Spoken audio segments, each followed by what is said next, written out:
Okay fine. Light fire school কর্তৃক আয়োজিত online ক্লাসে তোমাদের স্বাগত জানাচ্ছি। আজকে আমরা ইংলিশ সেকেন্ড পেপারে তোমাদের ফিউচার পারফেক্ট টেন্স এবং ফিউচার পারফেক্ট কন্টিনিউয়াস টেন্স এই দুইটা টেন্স আমরা পড়ব। খুব সম্ভবত তোমাদের এর আগের ক্লাসে এই দুটো টেন্স নিয়ে আলোচনা করা হয়েছে, তোমাদের পড়ানো হয়েছে। আজকে জাস্ট আমরা রিভাইজ করব যাতে করে তোমাদের সেই ক্লাসগুলোর কথা মনে হয়। সো শুরু করতেছি। প্রথমে আমরা ফিউচার পারফেক্ট টেন্স নিয়ে শুরু করি। এখানে তোমাদের বাংলা ক্রিয়ার শেষে কি কি যুক্ত থাকবে তোমরা জানো। আ থাকিব অথবা আ থাকিবে, এই দুইটা শব্দ যুক্ত থাকবে, সাধারণত থাকে। যেমন বাংলা কেমন থাকে, সে কাজটি করিয়া থাকিবে।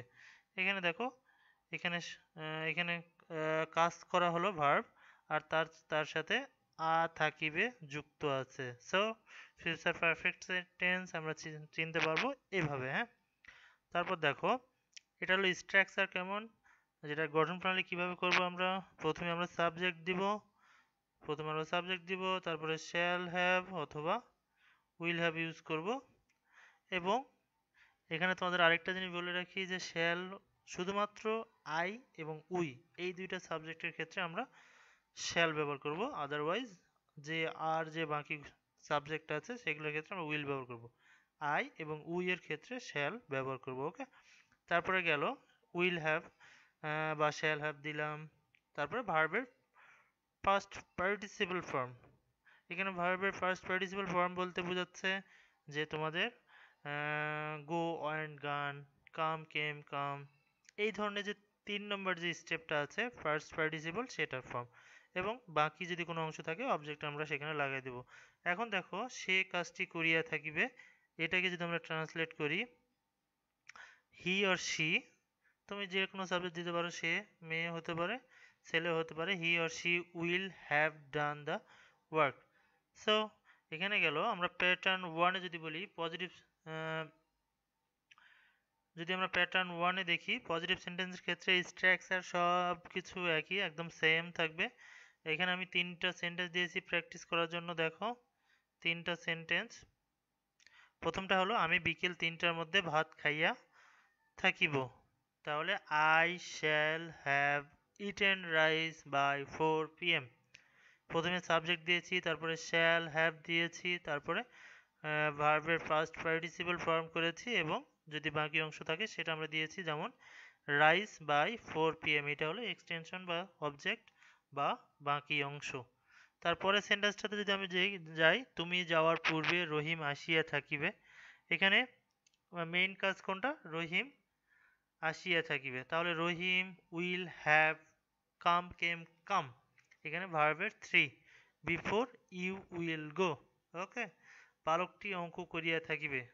এখানে ভার্ব সাবজেক্ট হচ্ছে the boy, will will have তারপরে বসায় দিব, এবং ভার্ব 3 হচ্ছে এখানে অঙ্ক করা, ডু, ডিড, ডান। এই যে এখানে ডান দিয়েছি, এবং অঙ্কর ইংলিশ হচ্ছে দ্য ম্যাথ, ওকে। এখন যদি বলি আমরা নেগেটিভ সেন্টেন্স করব, ঠিক একই রকম সেন্টেন্স আমরা নেগেটিভ করব। নেগেটিভ সেন্টেন্সের ক্ষেত্রে প্যাটার্ন সব কিছুই ঠিক থাকবে, শুধু শ্যাল অথবা উইলের পরে এখানে জাস্ট একটা নট যোগ করে দিব। যেমন দেখো, প্রথমটা ছিল কি, আমি বিকেল 3টার মধ্যে ভাত খাইয়া থাকিব। এখানে দেখো, আমি বিকেল 3টার মধ্যে ভাত খাইয়া থাকিব না। এখানে না থাকার কারণে আয়ের পর শ্যাল এবং তারপরে একটা নট এখানে যোগ হবে। I shall not have eaten rice by 4 PM। তারপরটা যদি যাই, তুমি যাওয়ার পূর্বে রহিম আসিয়া থাকিবে না। Rahim will not have come before you will go. এইটাও ওই যে এখানে শুধুমাত্র একটা নট যুক্ত হয়েছে। বালকটি অঙ্ক করিয়া থাকিবে না, the boy will not have done the math. ঠিক আছে, আশা করি তোমরা বুঝতে পেরেছো। এর আগে যেহেতু ক্লাস তোমাদের করানো হয়েছে, তারপরেও যদি কোনো সমস্যা হয় অবশ্যই তো আমি তো আছি তোমাদের হেল্প করার জন্য।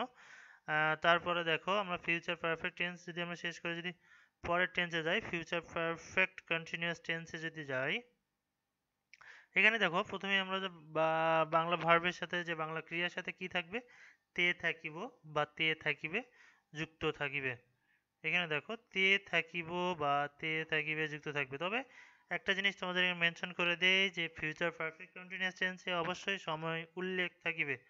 কখন আমরা করেছি সেটা উল্লেখ থাকবে, যেমন আমি যাওয়ার আগে সে কাজটি করিতে থাকিবে। এই যে তে থাকিবে সেটার জন্য আমরা বুঝলাম future perfect continuous tense. But কখন কাজটি করিতে থাকিবে? আমি যাওয়ার আগে। কখন দিয়ে যদি কোনো প্রকার যদি উত্তর পাই তাহলে এটা ফিউচার পারফেক্ট কন্টিনিউয়াস টেন্স হবে।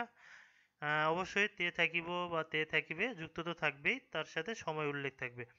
তাহলে আমি স্ট্রাকচারে যাই, সাবজেক্ট দিব, তারপরে শ্যাল হ্যাভ অথবা উইল হ্যাভ দিব, তারপরে বিন দিব, তারপর ভার্বের আইএনজি দিব।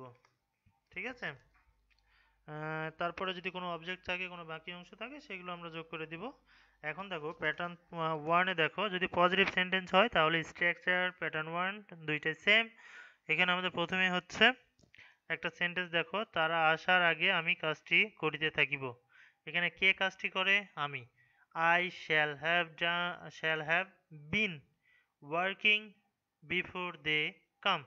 দিয়ে will come দিলেও চলবে, বাট they come দিয়েছি, it's better. ওকে, দেখো I shall have been working before they come. ওকে, তারপরেরটা যদি দেই, আমি 2 ঘন্টা যাবত বইটি পড়িতে থাকিব। I shall have been reading the book for 2 hours. ওকে, তারপর আমরা আসার আগে তোমরা খেলিতে থাকিবে। এখানে মেইন কাজ কোনটা? তোমরা খেলিতে থাকবে। You will have been playing before we come. এখন ঠিক একইভাবে যদি আমি নেগেটিভ সেন্টেন্স করি, এখানে দেখো আমরা পজিটিভ সেন্টেন্সে যেগুলো করেছি জাস্ট আমি ওগুলোই নেগেটিভ সেন্টেন্সে দিয়েছি, শুধুমাত্র নটটা কোথায় বসাবো সেটা একটু মেনশন করে দেই। সাবজেক্ট ঠিক জায়গায় থাকবে, শ্যাল উইল ঠিক জায়গায় থাকবে, এবং শ্যাল উইলের পরেই নেগেটিভ সেন্টেন্স হলে আমি নটটা যোগ করে দিব। হ্যাঁ, আর তারপরে বাকি অংশ যেগুলো আছে সবগুলো একই রকমই থাকবে। তো এখানে দেখো বাকি অংশ যেগুলো আছে সবগুলো ঠিক আছে, শুধুমাত্র এখানে নটটা আমি উইল অথবা শ্যাল এটার পরে দিয়েছি। তো একই সেন্টেন্স প্রথমটা যেমন দিকে আমরা পড়েছিলাম, তারা আসার আগে আমি কাজটি করিতে থাকিব, এখানে আমি ঠিক একই করে দিয়েছি, এখানে শুধু না যোগ করে দিয়েছি। তাহলে এই সেন্টেন্সটাই হুবহু ওইটাই হবে, আই শ্যাল তারপরে জাস্ট একটা নট বসাই দিয়েছি, I shall not have been working before they come. Okay, এটা যখন দিয়েছি তারপরেরটাতে দেখো, এখানে আমি যাচ্ছি আর পরের পেজে যাচ্ছি। দেখো এখানে আরো দুইটা সেন্টেন্স আমি ওই পজিটিভ সেন্টেন্সগুলোই জাস্ট নেগেটিভ করেছি। আমি 2 ঘন্টা যাবত বইটি পড়িতে থাকিব না। I shall not have been reading the book for 2 hours. এখানে দেখো জাস্ট আমি এখানে নটটা যোগ করে দিয়েছি। দেখো এখানে জাস্ট আমি নটটা যোগ করে দিয়েছি। তারপর আমরা আসার আগে তোমরা খেলিতে থাকিবে। মেইন কাজ কে করেছে? তোমরা খেলিতে থাকিবে না। এখানে মেইন কাজ তোমরা, তাহলে you will not have been playing before we come. ঠিক আছে, এরকম করে আমরা সেন্টেন্সগুলো তৈরি করব। এখন দেখো তোমাদের আমি এখানে সিম্পল কিছু সেন্টেন্স দিয়েছি হোমওয়ার্ক করার জন্য। আমি জানি সবগুলো তোমাদের হয়তো কারেকশন মানে ফুললি কারেক্ট হবে না, বাট তোমরা যে ট্রাই করবে সেটা আমার কাছে অনেক বড় কিছু।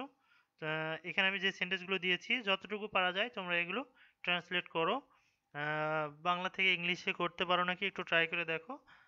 যতটুকু হবে আমি I will be satisfied, but তোমার ট্রাই করতে হবে। হ্যাঁ, এখান থেকে তোমার হোমওয়ার্ক হচ্ছে 8টা সেন্টেন্স আমি দিয়েছি, 8টা সেন্টেন্স তোমরা ট্রান্সলেট করে ইংলিশে করে নেবে। আর সমস্যা হলে তো অবশ্যই আমি আছি, তোমাদের ক্লাসে তো আছি আমি, আমি তো তোমাদের হেল্প করবই। সাথে তোমরা নিজেদের বাসায় ট্রাই করতে হবে। বই তোমাদের যে বই আছে সেখানে একটু প্র্যাকটিস করব, তাহলে এখানে সলভ হবে। আর যদি না সলভ হয় সেক্ষেত্রে তো আমি তো তোমাদের সলভ একটা দিয়ে দিব ক্লাসে, তখন হয়তো সবকিছু তোমাদের ক্লিয়ার হয়ে যাবে। বাট তোমাদের এইচডব্লিউটা তোমরা কমপ্লিট করবে। ওকে, ভিডিওটা অনেক বড় হয়ে যাচ্ছে, বাট আজকে এত বড় ভিডিও করে আজকে আর না করি। তোমাদের সুস্থতা কামনা করতেছি, তোমাদের পড়াশোনা যাতে কন্টিনিউ থাকে সেই শুভকামনা জানাচ্ছি। আজকের মতো এখানে বিদায় নিচ্ছি। আল্লাহ হাফেজ।